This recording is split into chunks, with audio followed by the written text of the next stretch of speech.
आपको news 18 network को ये एक्सक्लूसिव इंटरव्यू देने का बहुत बहुत धन्यवाद। आपने अपने पनिशिंग शेड्यूल से हमारे लिए समय निकाला। इस इंटरव्यू को हम थोड़ा अलग तरीके से करेंगे, कुछ बिग पिक्चर क्वेश्चंस पूछेंगे। शुरुआत में हमारे संग हमारे दो कलीग्स जुड़े हुए हैं, एक महाराष्ट्र के एंकर हैं, दूसरे हमारे कर्नाटका के एडिटर हैं। ये दो स्टेट्स अहम हैं इस चुनाव में, तो हमने सोचा कि थोड़े सवाल वो भी आपसे करेंगे। शुरू करते हैं। पहला सवाल।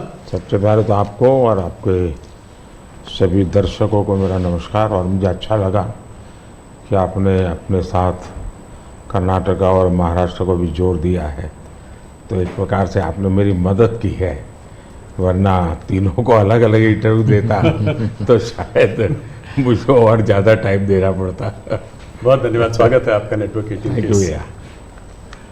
पहला सवाल, मोदी जी, हम लोग पूरे देश का भ्रमण कर रहे हैं, इधर उधर जा रहे हैं। हम लोग साउथ में थे, बिहार गए और भी महाराष्ट्र में भी थे, तो हर जगह ये देखा गया है कि चाहे विपक्ष से बात करें, चाहे आपके उम्मीदवारों से बात करें, लोग कहते हैं कि जब मोदी जी यहाँ आएंगे तो सब कुछ बदल जाएगा। अभी कुछ नहीं कह सकते, मोदी जी आएंगे तो हो सकता है स्वीप हो जाए, हो सकता है सीट निकल जाए। तो क्या 2024 के इस चुनाव को हम नरेंद्र मोदी पर एक रेफरेंडम की तरह देख सकते हैं, जनमत संग्रह की तरह देख सकते हैं? अब ये तो सारा खेल मीडिया के लोगों का होता है, किस समय किस प्रकार से एनालिसिस करना। लेकिन मैं इतना कहूँगा कि मैं कोई चुनाव के समय काम करने वाली सरकार नहीं चलाता हूँ। आप मेरा 10 साल का रिकॉर्ड देखेंगे तो एवरेज फ्राइडे सैटरडे संडे मैं हिंदुस्तान के किसी न किसी कोने में गया हूँ, जनता के बीच में रहा हूँ, और इसलिए मेरा जाना निरंतर चलता रहता है।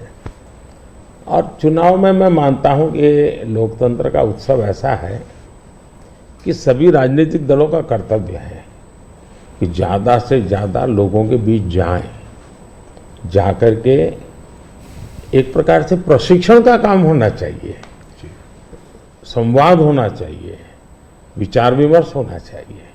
तो मैं एक राजनीतिक क्षेत्र के कार्यकर्ता के नाते चुनाव या न हो, मैं इसे अपना कर्तव्य मानता हूं और इसलिए मैं जाता हूं।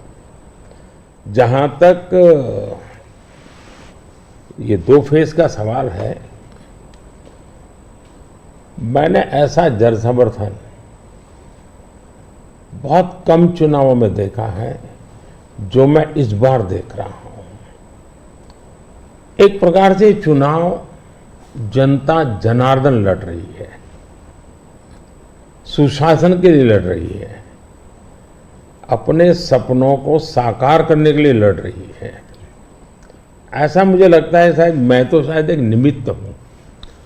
इस बार मेरा जरा ज्यादा उत्साह है लोगों के बीच जाने का, और पहले के तुलना में शायद मैं ज्यादा बार जाना भी चाहता हूं, इसलिए कि जो जनता जनार्दन इतने उमंग और उत्साह के साथ इतनी बड़ी जिम्मेदारी उठा ली हो, तो वो जनता जनार्दन को जाकर के उनको प्रणाम करना, नमन करना, उनका आशीर्वाद लेना, ये मुझे अपना कर्तव्य लगता है। और मैं देखता था जो फर्स्ट राउंड हुआ, तो मैंने किसी दोस्तों को कहा था कि पहले राउंड में ये हमारे खिलाफ जो लोग मोर्चा लगा करके बैठने की कोशिश कर रहे हैं, पहले राउंड में वो पस्त हो गए जी। और कल मैंने देखा दूसरे राउंड में ये ध्वस्त हो चुके हैं। यानी पहले लोगों ने पस्त कर दिया, अब ध्वस्त कर दिया।